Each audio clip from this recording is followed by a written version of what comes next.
Hello, and welcome to another episode of One Idjit's Thoughts on Podcast. This is Paul Mackey, and this is still the core of the Dog Days of Advent 2024 challenge. However, it is not yet my first day, which will come on the 13th. So I will do 12 days of trivia then. But this is for Whiz Kids, Episode 9, Red Star Rising. Originally aired December 21st, 1983. Now, that day of note, headlines look a little sparse as far as historical flavor goes. Looking deeper into the New York Times comes an article about 20th Century Fox beginning to sell product placement in movies to companies.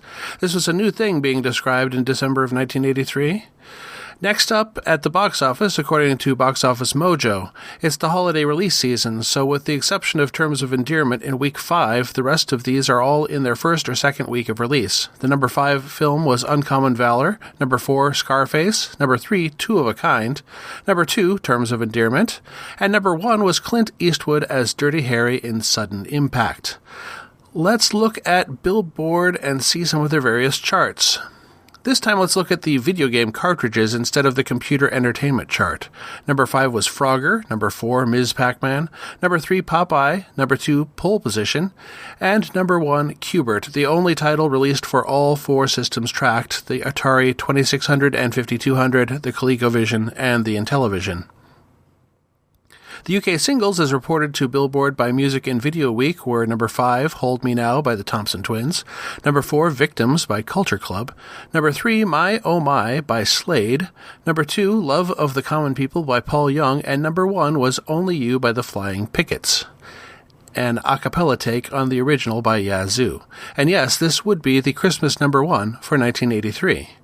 And finally, off the Hot 100 charts for the US, singles chart, number 5, All Night Long by Lionel Richie, number 4, Owner of a Lonely Heart by Yes, number 3, Union of the Snake by Duran Duran, number 2, Say It Isn't So by Hall & Oates, and number 1 was Say, Say, Say by Paul McCartney and Michael Jackson.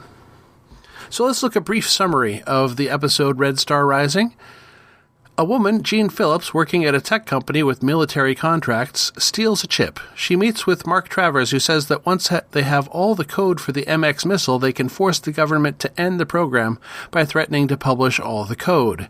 Meanwhile, the kids have an assignment to read a book which is an example of love in literature and write a report. Richie and the rest of the guys have a plan to let Ralph download several great works and scan them for relevant key phrases. I'm not sure how taking all the terms stripped of context makes the report easier, but they seem enthusiastic, to Alice's chagrin. Mark Travers nearly runs them down on their bikes in the street. Mark turns out to be Richie's neighbor across the street. They scoff at him and his new satellite dish. Late that night, while Ralph runs the program parsing the novels, Mark uploads the information from the stolen chip via satellite to a station low on the horizon. Richie's house is close to the line of sight, and the electronics in the house, including toys, but especially Ralph, go haywire. Finally, Ralph puts up the message, Fatal Error 37. Jean meets Mark to get the chip back so it isn't missed in inventory, and she is nervous that Chapman, the program director, might know something is up. Just after she slips the chip back into inventory, Chapman pulls Jean aside and says he's looking to get her a promotion. Meanwhile, Richie is forced to create a startup disk in the school computer lab in order to get Ralph back online, but he swears they still have time to run the analysis. He succeeds in rebuilding Ralph's programming, though he is still confused about what happened. Chapman drives home, using a dictation cassette recorder for his secretary, and he's passed by Gregor, who advances ahead and radios to Mark, who runs him off the road into a pond.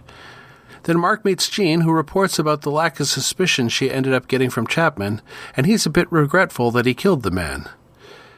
At the police station, Farley asks Quinn about Chapman's disappearance, and Quinn feigns ignorance about the whole thing, despite Farley revealing he has a police scanner that he uses to find out what the latest calls are about.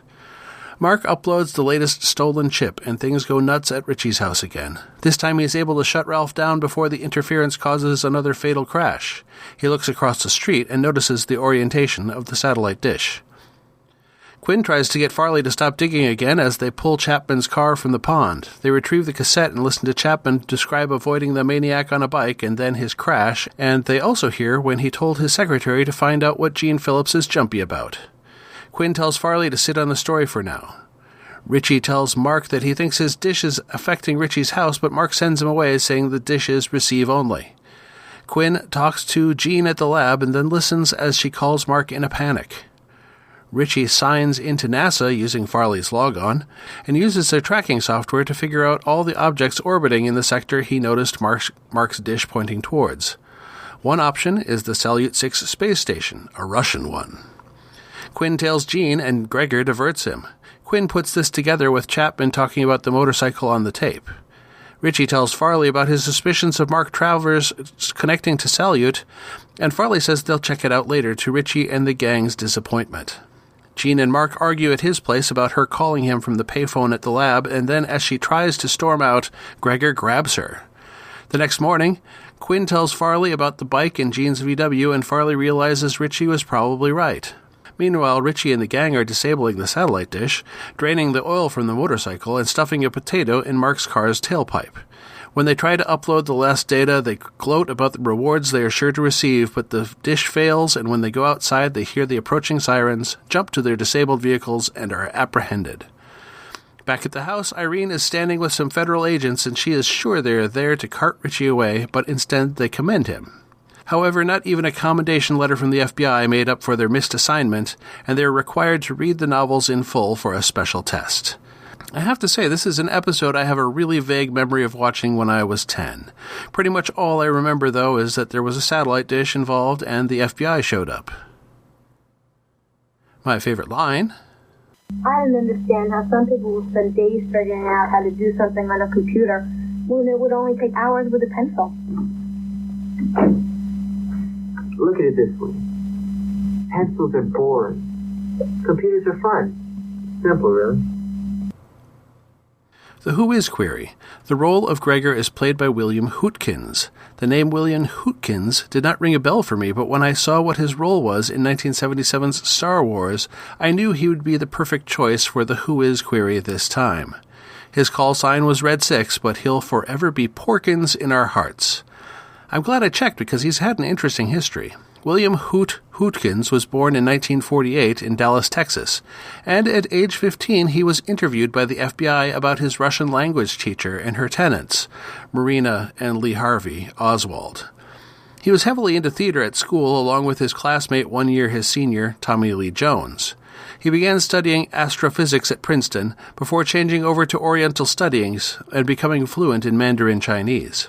His friend, John Lithgow, told him he ought to move to London, and he did, in the early 70s, training at the London Academy of Music and Dramatic Art. Along with Star Wars, he also appeared in Raiders of the Lost Ark and Tim Burton's Batman. Late in his career, he played the role of Alfred Hitchcock in the hit play Hitchcock Blonde at the Royal Court Theatre in the West End. A move to Broadway was in the works when he learned of his diagnosis of pancreatic cancer. He left London, his residence of 30 years, in 2002, then passed away in 2005 at the age of 57.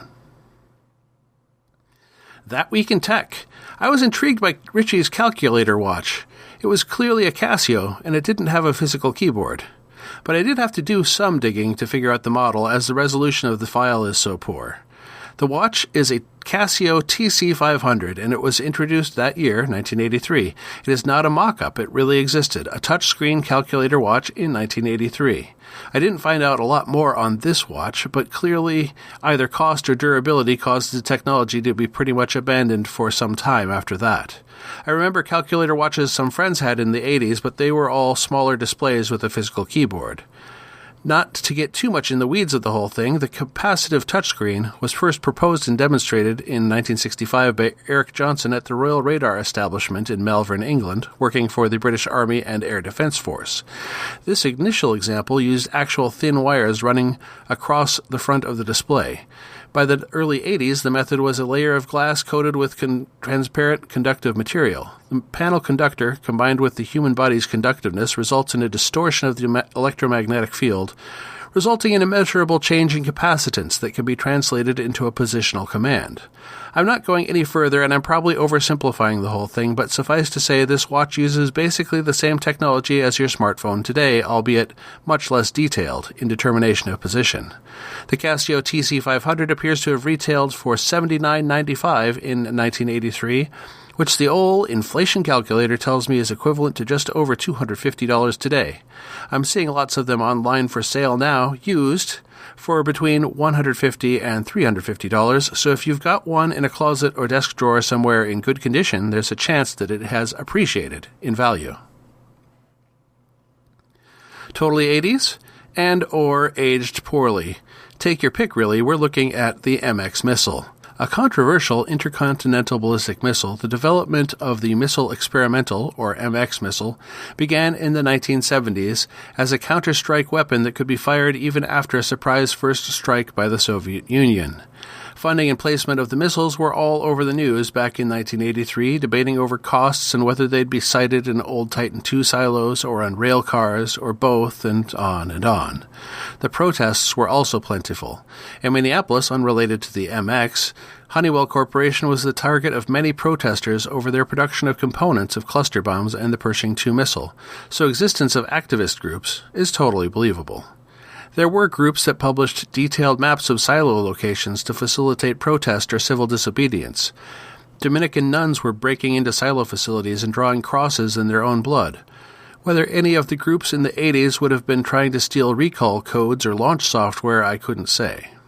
I'd love to say I was blissfully unaware of the whole nuclear war issue at age 10 when this episode aired, but on November 20th, about a month before this airing, ABC aired the day after, a made-for-television film depicting a full nuclear exchange between the U.S. and the Soviet Union.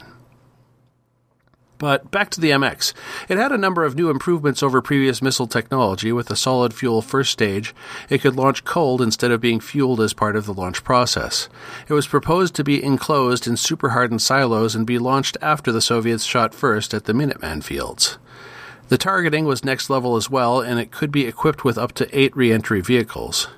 After all the controversy over where they would be based, 50 missiles were eventually deployed in 1986 and remained at the ready, but thankfully unused, until 2005 when they were eliminated by treaty. Artifactoids. I'll keep this one brief. When Mark Travers, Russian spy, is uplinking to the spy satellite, it shows a shot in space, and the spy satellite looked awfully familiar. So I took a screen grab of it, and sure enough, they used an animation of the American Skylab that had crashed to Earth in 1979. When the show eventually reveals it's a space station that Mark is connecting to, it makes a little more sense, but the space station depicted is most definitely Skylab. It was additionally impossible for them to communicate with Salyut 6 in late 1983, as it had been deorbited in July of 1982. So what worked? I think it kept a good balance between the high-stakes adult plot and the high school plot. There were even toys coming to life for the kids in the room, including a cameo of E.T. the Extraterrestrial toy, complete with strains of John Williams' theme in the score. What didn't work? The episode ended very abruptly. There was little transition between the kids being frustrated with Farley to them monkey-wrenching the spies. It felt like a scene was shot of them deciding to take matters into their own hands that was cut for time. So next time is Whiz Kids episode 10, The Network. Happy hunting! You've been listening to the One Idjit's Thoughts On podcast, produced by Paul Mackey in association with Nimlas Studios. Any short clips of audio from shows is included under fair use for commentary purposes, and copyright for that content remains with its original copyright holders. The theme song is Too Good by Jack Mangan and is used by his generous permission. One Idjit's Thoughts is produced under a Creative Commons Attribution, Non-Commercial, No Derivatives 4.0 International License. You can find more episodes of this podcast and many other fine podcasts at nimlas.org. You can contact me by emailing idjitcastpodcast@gmail.com or commenting on episodes at nimlas.org.